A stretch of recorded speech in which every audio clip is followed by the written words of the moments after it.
தென்சென்னை நாடாளுமன்ற தொகுதி அதிமுக வேட்பாளர் ஜெயவர்தன் சோடையநல்லூர் சட்டமன்ற தொகுதிகளில் உள்ள ஊராட்சிகளில் வாக்கு சேகரிப்பில் ஈடுபட்டார்.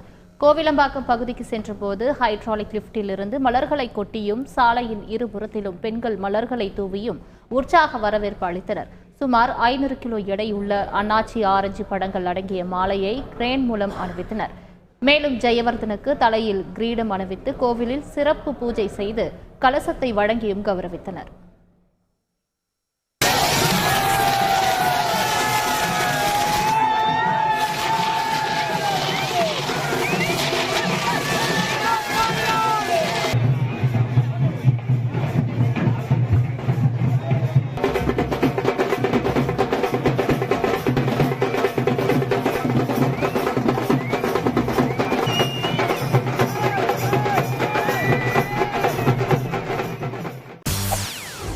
செய்திகளை உடனுக்குடன் தெரிந்து கொள்ள உடனே சப்ஸ்கிரைப் பண்ணுங்க.